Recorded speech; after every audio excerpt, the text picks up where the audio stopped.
오늘도 이 시간도 앞으로도 하나님이 우리와 함께 계십니다. 아멘.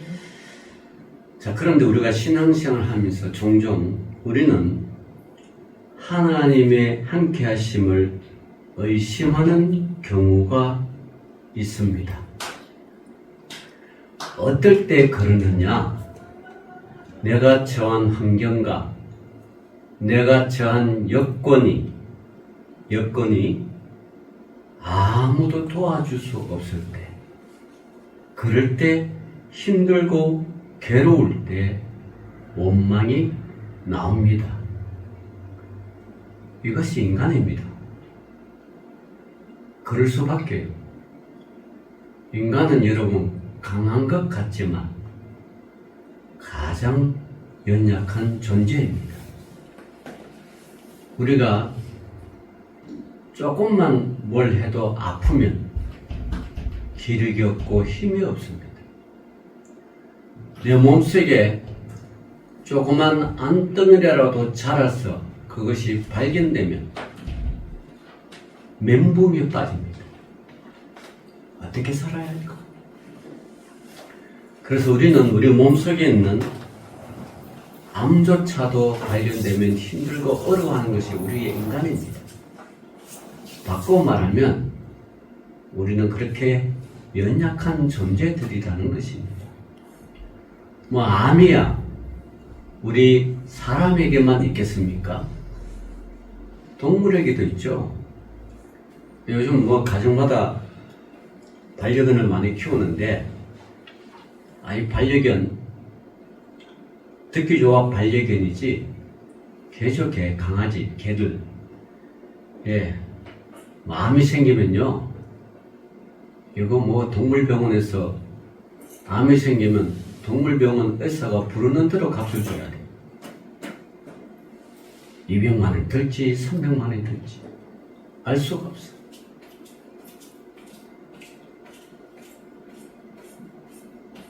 사실 객값고 얼마 합니까? 근데 반려견이라는 명목하에 엄청난 돈을 줍니다. 키우는 강아지만 그랬습니까? 동물의 세계도 그런 게 있죠.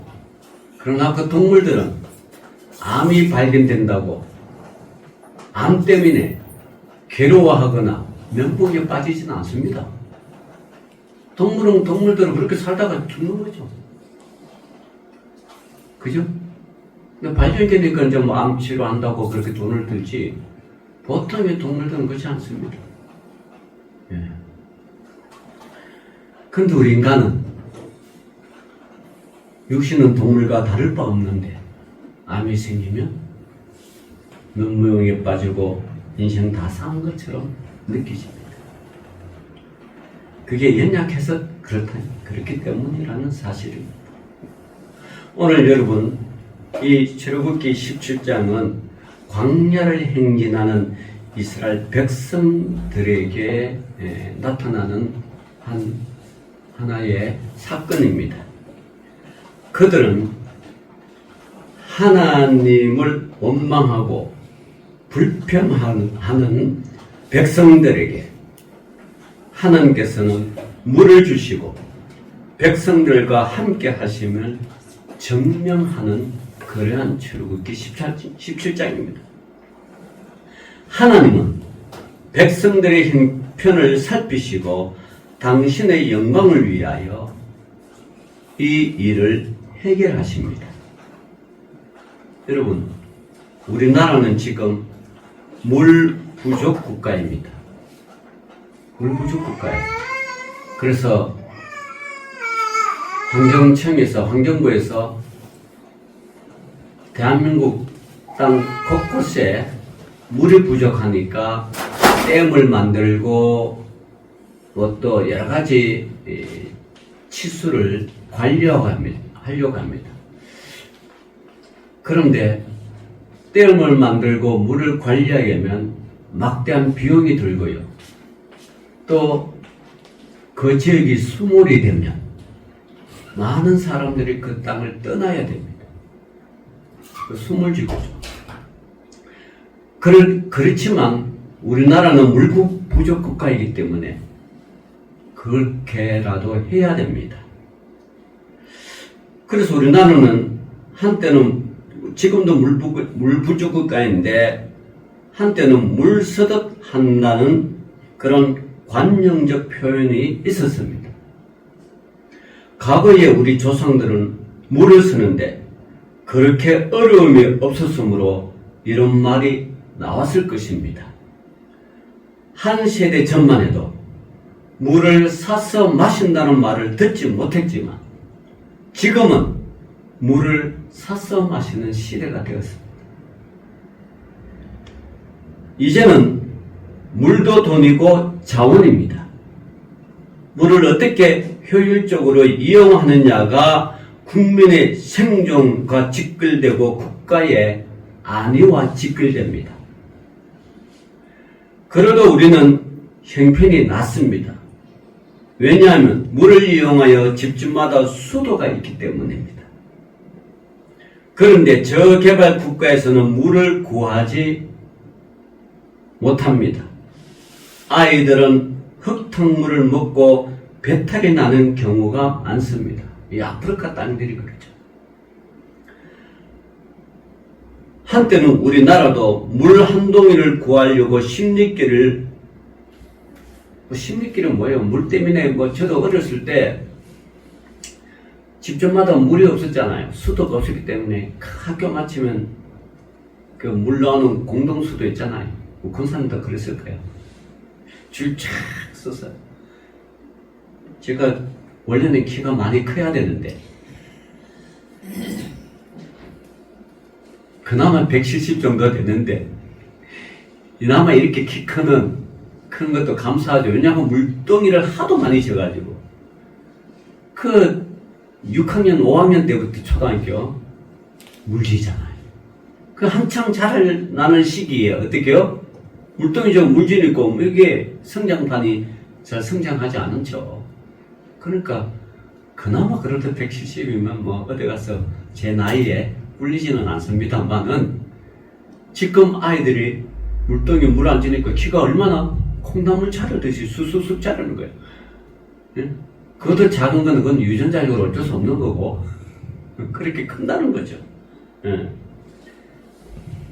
근데 이 아프리카 같은 나라는요, 물 한 동이 구하기 위해서 십리길을 왕복하는 경우가 있어요. 한 세대 전에도 저희들이 그렇죠. 물지기를 나른 적이 있었죠.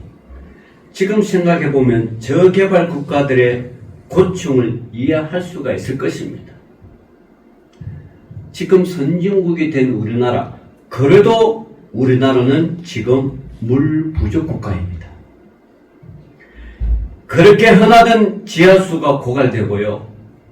또 오염이 많이 되었습니다. 폐기물을 매립하다 보니 토양이 오염되고 따라서 수질도 오염됩니다. 물은 없지만 농사에도 쓰기 어렵습니다. 물을 마신 이 사람들은요, 이 오염된 물을 마신 사람들은 발암물질이 생기기도 하고요. 오염된 물과 식물들을 마신 동물들은 발암물질이 생깁니다.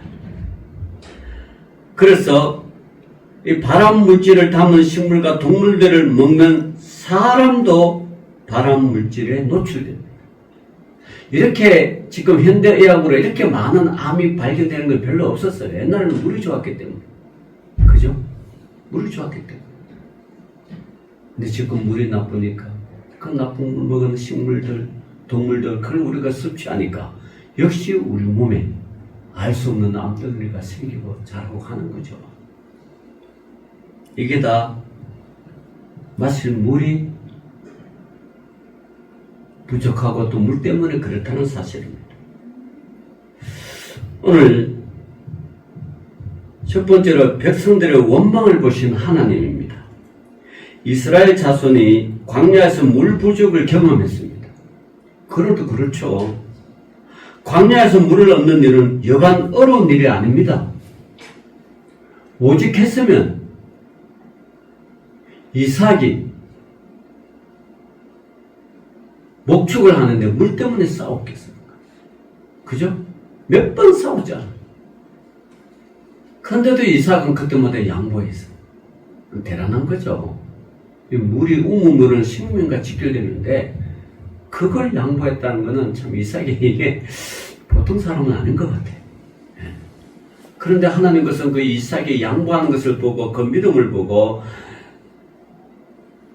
나중에 우물물을 취한데 거기서 농사 지니까 100배의 그 농작물이 됐다는 것은 하나님의 특별한 은혜가 그렇죠.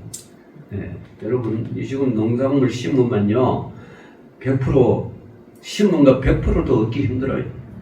자연재해가 얼마나 많아요. 홍수, 가뭄, 산불. 지금 과학이 발달하는 이 시대도 기후변화 때문에 농작물 심은 대로 거두기 힘드는데 그 이삭의 시대에 그 참 100배의 결실을 맺는다는 것은 심은 거 100배의 결실을 맺는다는 것은 하나님의 특별한 은혜죠. 진짜 그게 은혜입니다. 이스라엘이라는 나라 자체가 물이 부족한 곳인데 광야이니 마실 물이 더 부족합니다. 게다가 한두 사람도 아니고 민족이 이동하는 과정이니 물이 많이 필요한 것입니다. 물을 조금 얻는다 해도 그 많은 백성들에게 턱없이 부정할 것입니다. 왜냐하면 지금 200만 명이라는 민족이 지금 출국을 해왔잖아요. 광야에 살잖아요. 그 하루에 마실 물이 어마어마하잖아요. 무엇인가 부족한데 광야의 생활은 생존의 이유까지 될 정도면 문제 해결보다는 원망이 먼저 나올 수가 있습니다. 광야를 행정하는 민족도 불평과 원망을 합니다. 자기들을 이끌어낸 모세를 향하여 물을 내어놓으라고 합니다. 지금 사실 모세도 어쩔 수 없는 형편입니다. 그런데 모세를 향해 억지를 부르는 듯하니 모세도 참 답답할 노릇이죠. 참 신광야에서 떠나 노정들을 이르러 르비딤에서 장막을 쳤으니 백성이 마실 물이 없다. 백성이 모세와 다투어 이르되 참 그 많은 백성이 모세와 다툽니다. 우리에게 물을 주어 마시게 하라. 물을 주어 마시게 하라. 어른들은요 물이 없으면 그래도 참을만 합니다. 근데 아이들, 어린아이들, 가축들 물 없으면 죽는 거죠. 참을 수가 없어요. 이스라엘 백성들의 원망과 불평은 한편으로도 이해가 됩니다. 이해가 되죠? 광야에 물 없다. 근데 모세도 어떻게 할 방법이 없잖아요. 모세가 뭐 환경부 청장도 아니고 물을 관리하는 그것도 아니고 뭐 어떡합니까? 그런데도 불구하고 백성들이 원망하니까 백성을 향하여 모세가 이렇게 말합니다. 너희가 어찌하여 나와 다투느냐? 너희가 어찌하여 여호와를 시험하느냐? 백성들이 모세의 원망을 넘어서 출애굽을 하게 한 하나님을 향하여 원망을 합니다. 지금 하나님을 향하여 원망합니다. 3절을 보니까 거기서 백성이 목이 말라 물을 찾으며 그들이 모세에게 대하여 원망하여 이르되 당신이 어찌하여 우리를 애굽에서 인도해 내어서 우리와 우리 자녀와 우리 가축이 목말라 죽게 하느냐? 사면초가죠. 물 출애굽을 할 때 이스라엘 백성들이 생각하지 못한 일들이 벌어졌습니다. 물이 부족하다는 생각을 못했죠. 광야에 가면 물이 당연히 부족한데 물이 부족한 걸 상상도 못했다는 것은 이 사람이 애굽 땅들이 살 때 얼마나 물 없이 물 걱정 없이 살았던 걸 알 수가 있어요. 그죠? 애굽은 뭐요? 나일강에 그 풍부한 물들이 있었잖아요. 그리고 애굽의 통치자들이 그걸 나일강 물을 잘 관리해가지고 정말 온 애굽 사람들을 다 먹였잖아요. 그렇게 생활했던 이스라엘 백성들, 물 걱정 없던 이스라엘 백성들이 갑자기 광야에 나오니 처음에는 가져오는 물들이 있었겠죠. 먹을 양식도 있었겠죠. 그런데 지나다 보니 물이 떨어진 거예요. 사면 초갑니다. 어떻게 해야 됩니까? 이스라엘 백성도 걱정이고 이 끌어낸 모세도 걱정이고 4절을 보니까 모세가 여호와께 부르짖어 이르되 내가 이 백성에게 어떻게 하리이까? 그들이 조금 있으면 내게 돌을 던지겠나이다.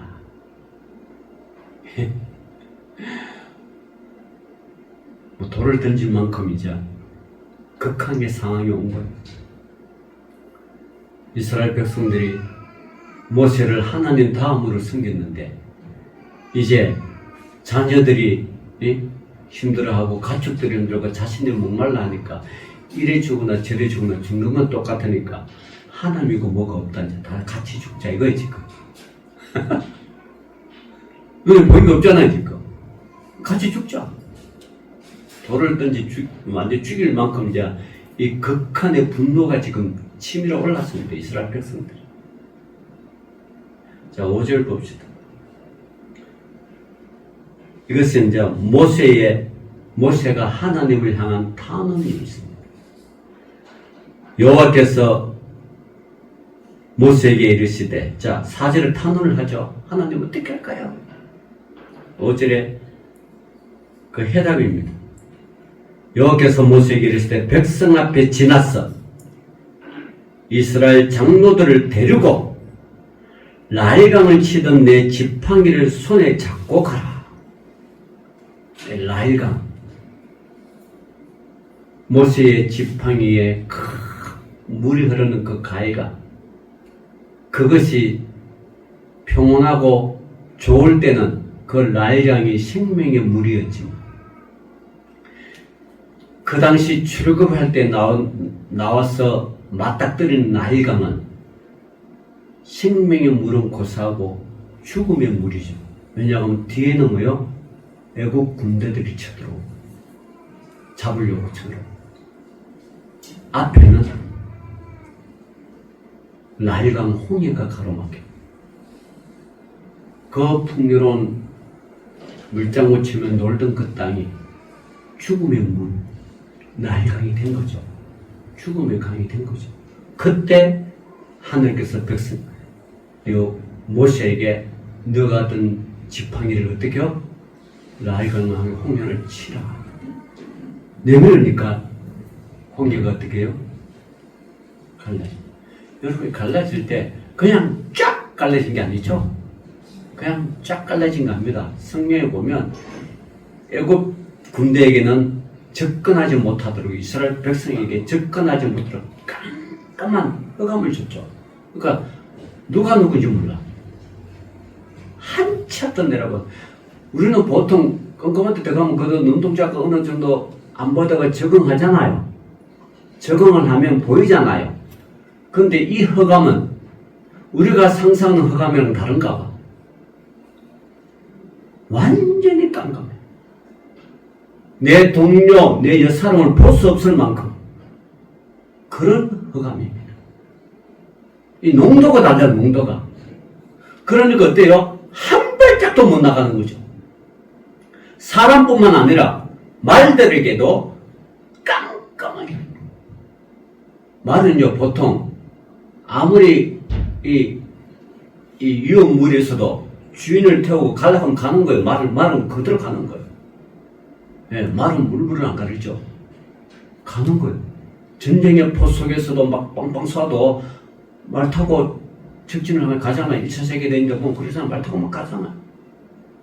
떨어지면 말도 죽는 걸 알죠. 그러나 그건 두렵지 않아요. 주인이 가자면 가는 거예요. 그런데도 말들조차도 너무 허감스럽고 꼼짝 못하고. 야, 하나님 허감이 어느 정도니까? 어느 정도니까? 자, 그렇게 허감에 넣고 앞에는 홍해를 갈라니까 갈라질 때 이게 밤새도록 동풍이 불어요. 동풍. 지중해 쪽에서 오는 그 바람. 동풍이 불어가 바다가 뭐요? 말리기 시작. 드라이. 쫙 말라요. 동풍 불지 않고 그냥 강 갈리면 나일강에 갈리면 그게 뭐예요? 진흙이잖아, 진흙. 어떤 사람은 그렇더라고요. 서울에서 살다가 뭐 교회에서 수련해가고 뭐 간다고 하면 전부 동해로 가잖아. 그럼 동해 그 맑은 물 보다가 서해안 보니까 어때요? 이게 진흙 깨뿌리잖아, 깨뿌리. 그죠? 먹을 게 이게 훨씬 많은데 깨뿌리잖아. 이게 바다냐 그래요. 같은 바다인데 다르잖아. 네, 달라요. 근데 이 나일강 홍해는 동해 바다 같은지 서해 바다 같은지 모르지만 어쨌든 바다가 갈려가지고 진흙바는 그게 아니고 밤새로 동풍이 불어가지고 드라이가 된 거죠. 그러니까 아이들도 걸어갈 수 있도록 그렇게 치는 그 지팡이를 가지고 있지 않아요. 그래서 그걸 가지고 가라. 6절에 보니까 내가 호렙산에 있는 그 반석 위 거기서 내 앞에 서리니 너는 그 반석을 치라. 거기서 물이 나오리니 백성들이 마시리라. 참, 이 물은 강에서 지금 나오는 게 아니라 어디예요? 지금 산에서 나오거든요. 산에서. 이걸 갖다가 성경에는 이 반석이 누구냐? 고린도전서 10장 4절을 보면 다 같은 신령한 음료를 마셨으니 이는 그들을 따르는 신령한 반석으로부터 마셨음에 이 반석은 곧 그리스도라 그렇게 기록합니다. 그리스도가 우리의 반석이에요. 그분이 생명수의 물이에요. 그분이 생명수. 내 배에서 뭐요? 생명수가 나오리라. 그분이니까 이 반석이 하나님께서는 모든 어려운 물질, 우리의 모든 어려운 문제를 누가 해주나? 예수 그리스도의 이름으로 기도하면, 예수 그리스도를 통하면 다 이루어진다. 그게 반석이에요. 예수 그리스도. 그러니까 마태복음 16장 18절을 보면 너는 베드로라 그러잖아요. 베드로가 뭐야? 반석이에요. 내가 너 위에 교회를 세우리라. 반석 위에 교회를 세우리라. 반석 위에 교회를 세우니까 모래 위에 세운 교회랑 다르잖아요. 모래 위에 세운 건물은 넘어지고 뭐 기초가 없으니까 다 귤을 주고 넘어지고 부서지지만 반석 위에 세운 집은 태풍이 불든 바람이 불든 창수가 나든 흔들리지 않는다. 그러니까 베드로에게 너는 반석이라 내가 너 위에 교회를 세우리. 그러니까 천주교에서는 이 베드로를 초대 교황이라고 생각하고 일대인데 지금 엊그저께 교황 선출됐죠. 레오 14세라고 몇 대냐 하면 267대. 이네들은 초대 베드로를 교황으로 세우고 쭉 흘러온 거예요. 그래서 이제 267대까지 됐어요. 네. 그분이 죽으면 또 268대가 또 세우겠죠. 자기들은 그게 반석이라는 거예요. 근데 우리가 이야기하는 이 반석은 베드로가 아니고 누구예요? 예수 그리스도라. 예수 그리스도 우리가 믿는 거예요. 내가 반석을 치라. 그것에서 물이 나오리니 백성이 마시리라. 할렐루야. 우리의 모든 생명은요, 예수 그리스도로부터 나오는 거예요. 우리가 중보기도 그러는데요. 사실 이 중보기라는 이 용어는요, 예수님이 하는 거예요. 예수님. 우리는 중보기도 할 수 없어요. 예수님이 하늘께 기도하는 거예요. 이 중보기도는. 우리는 예수님의 이름으로 기도한다는 거잖아요. 모든 게. 그러니까 중보자가 누가 되는 거예요? 예수 그리스도가 되는 거예요. 그 예수님만이 할 수 있는 게 이 중보기예요. 우리가 지금 용어를 지금 잘못 쓰고 있는데, 그냥 중보기를 하는 게 내가 너를 위해서 기도한다 이렇게 이야기하는 거예요. 정하고 싶으면 내가 너를 위해서 예수님께 기도해 줄게. 이게 기도죠. 중보기도는 예수님이 하는 것 때문에 하는 거예요. 그래서 모든 기도는 예수님, 그래서 내 이름으로 기도하면 다 이루리라. 예수님이 중보자가 되십니까? 우리는 하나님 바로 못 가잖아요. 예수 그리스도를 믿음으로 그분이 중보자가 되어서 우리가 예수님은 하나님 앞에 가잖아요. 그죠? 그래서 내가 곧 길이요 진리요 생명이라 그러잖아요. 그분이 예수.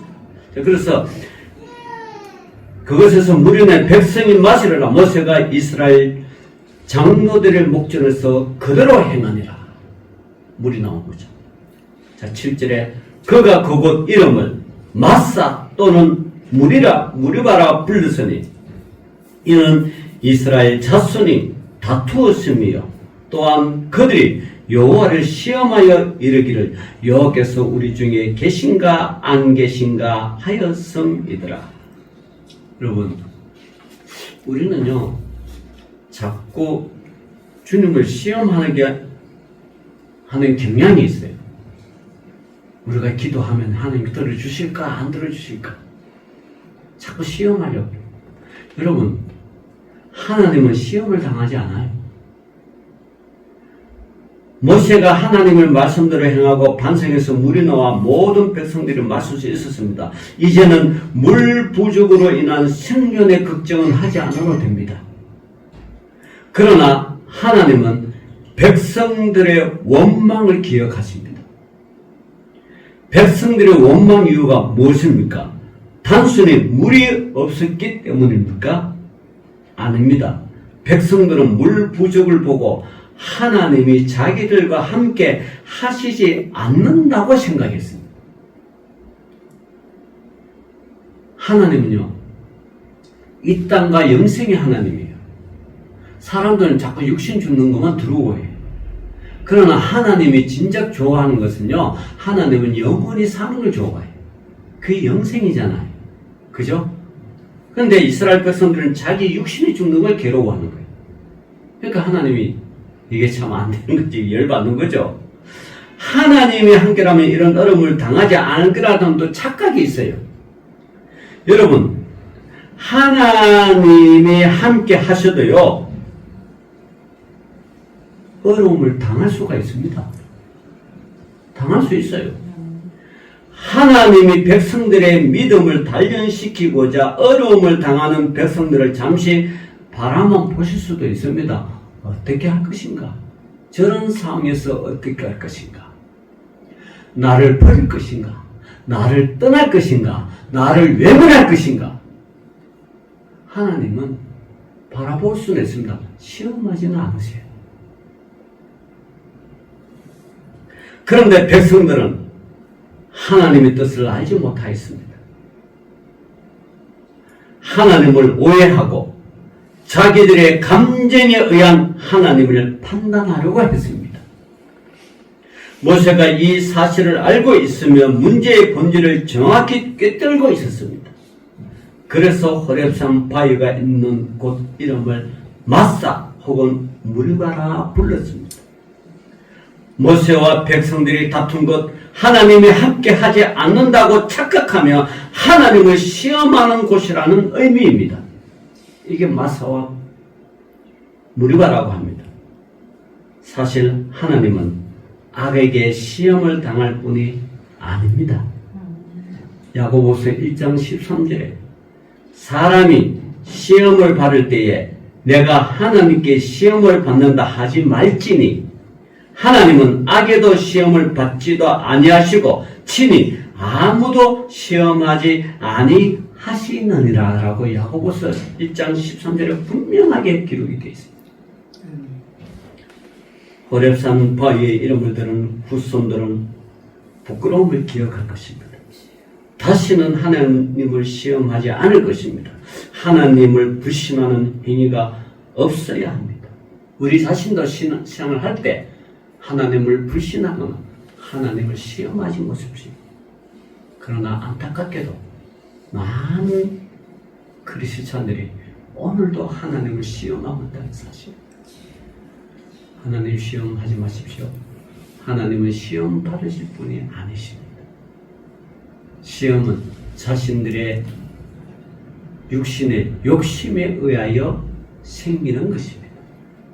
하나님을 절대적으로 신뢰하고 그분만을 의지하십시오. 그래야면 하나님은 여러분과 영원히 동행할 것입니다. 기도합시다. 하나님 감사합니다.